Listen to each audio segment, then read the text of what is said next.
एक हिंदू को पीट पीट कर मार डाला और फिर जब मन नहीं भरा तो पेड़ से लटका के जला दिया। I'm innocent, I have done nothing wrong. Remember these words, the last heard from Dipu Chandra Das. शायद यही तरीका है बांग्लादेश का इंसाफ का नकाब ओढ़े पाकिस्तान की शरण में जाने का। दोस्तों, साल था 1971 जब लगभग 10,000 इंडियन सोल्जर्स घायल हुए थे और 4,000 से ज्यादा सोल्जर शहीद हुए थे।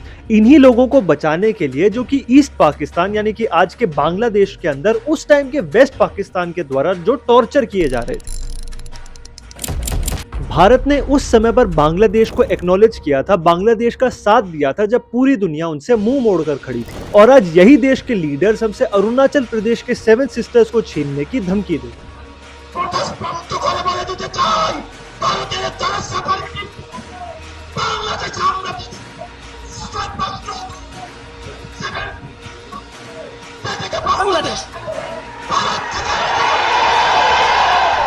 नमस्कार दोस्तों, स्वागत है आपका आज के इस वीडियो में। और चलिए समझते हैं कि कैसे बांग्लादेश, जो कि एक टाइम पर हमारा एक ट्रस्टेड एलाय हुआ करता था, कैसे आज हमारा दुश्मन बन के खड़ा हुआ है। कौन है वो हिंदू लड़का जिसने अपनी जान गंवा दी और क्या है कहानी शरीफ ओस्मान हादी की, बांग्लादेश के उस लीडर की जिसकी वजह से बांग्लादेश में दंगे भड़क गए हैं।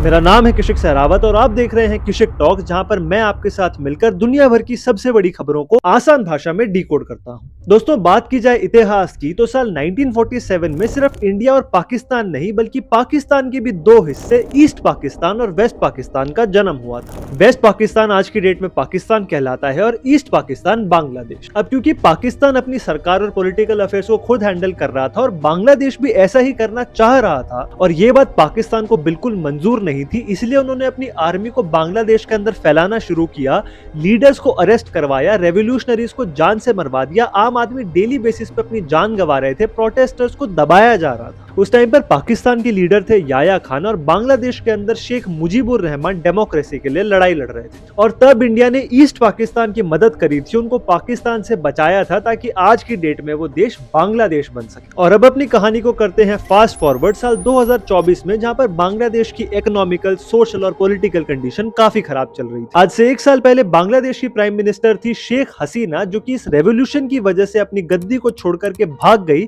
और जान बचाने के लिए इंडिया में आकर पॉलिटिकल असाइलम ले लिया। अब इसके बाद बांग्लादेश में तो मोहम्मद यूनिस ने एक इंटरिम गवर्नमेंट फॉर्म कर ली, मगर क्योंकि शेख हसीना इंडिया में आकर छुप गई थी, बांग्लादेश के अंदर एक एंटी हिंदू और एंटी इंडिया सेंटीमेंट पॉपुलर होने लगा। दोस्तों, इन्हीं प्रोटेस्ट्स में शरीफ ओस्मान हादी का नाम बहुत पॉपुलर होने लगा। ओस्मान हादी एक स्टूडेंट लीडर था जो कि पहले तो बेसिकली स्टूडेंट राइट्स को ही एडवोकेट कर रहा था, मगर देखते ही देखते एक फ्रंट लाइन पॉलिटिशियन बन गया था। ये लीडर बांग्लादेश की जनता के दिलों में काफी ज्यादा लोकप्रिय हो चुका था। इसने एक ऑर्गेनाइजेशन इनकलाब मंच की स्थापना करी, उसका ये स्पोक्स पर्सन भी था और आने वाले 2026 के बांग्लादेश के इलेक्शंस में इसने ढाका से लड़ने का फैसला ले लिया था। अब ये भाई साहब खुल के इंडिया को क्रिटिसाइज करते थे, इंडिया के खिलाफ बोलते थे और शेख हसीना और मोदी की डिप्लोमेटिक रिलेशंस के बारे में भी उल्टा सुल्टा बोलते थे। दोस्तों, अब आ जाता है साल 2025 और 12 दिसंबर को शरीफ ओस्मान हादी पर एक असैसिनेशन अटेम्प्ट होता है, जिसमें कि ऑन द स्पॉट तो इनकी मौत नहीं होती, मगर बांग्लादेश में क्योंकि ज्यादा फैसिलिटीज अच्छी नहीं थी, इनको सिंगापुर भेज दिया जाता है इलाज के लिए, जहां पर फाइनली ये अपनी इंजरीज की वजह से दम तोड़ देते हैं। भाई 18 दिसंबर को इनकी मौत हुई और बांग्लादेश के अंदर हालात बहुत बिगड़ गए। अब इसी टाइम पर एक अफवाह फैलाई जाती है कि ओस्मान हादी के जो किलर्स थे वो भागकर इंडिया में आकर छुप गए हैं। और जैसा कि मैंने बताया, इंडिया के लिए बांग्लादेश के मन में वैसे ही काफी गुस्सा बढ़ता जा रहा था। इस स्पेसिफिक वजह से बांग्लादेश के जो प्रोटेस्ट थे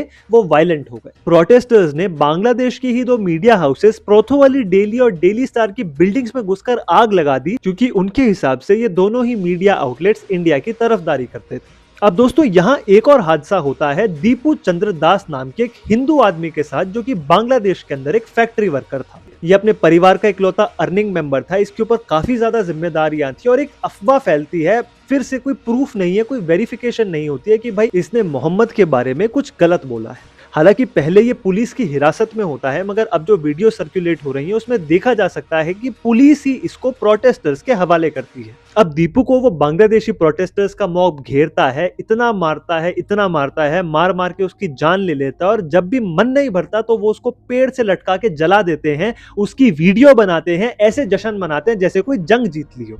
अब यहाँ पर हमारी कहानी एक और वायलेंट मोड ले लेती है जब मोतालिब सिकदार नाम का एक और बांग्लादेशी लीडर, जो कि खुल के इंडिया से अरुणाचल प्रदेश की 7 सिस्टर्स को छीनने की धमकी देता है, उसके ऊपर भी एक असैसिनेशन अटेम्प्ट होता है, मगर उस्मान हादी के अनलाइक वो गोली इसके कान को छूकर निकल जाती है। हालांकि इसको हॉस्पिटल में एडमिट कराया जाता है, मगर फिलहाल की रिपोर्ट्स के हिसाब से ये स्टेबल है, आउट ऑफ डेंजर है।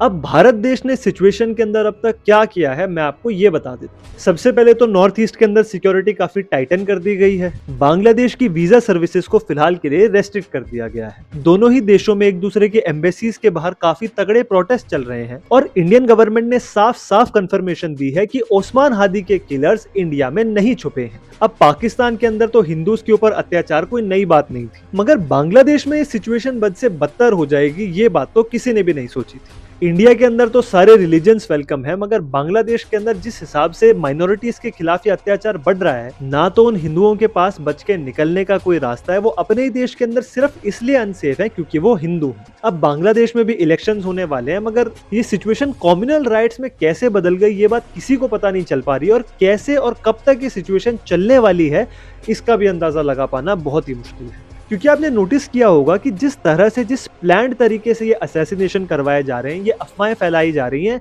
कहीं ना कहीं कोई ना कोई ऑर्गेनाइजेशन तो किसी ना किसी रिलीजन को टारगेट जरूर कर रही है। दोस्तों, बांग्लादेश में फंसे हिंदू ही नहीं बल्कि दुनिया भर में जितनी भी माइनॉरिटीज हैं, मैं उनके लिए दुआ करता हूं, और इसी के साथ आपसे विदा लेना चाहता हूं। अगर आज का वीडियो इन्फॉर्मेटिव लगा तो आप मेरे ये वाले हिस्टोरिकल और फैक्चुअल वीडियोस को भी चेकआउट कर सकते हैं, और अगर कंटेंट पसंद आया तो इस चैनल को लाइक करना, सब्सक्राइब करना, शेयर करना मत भूलना। धन्यवाद।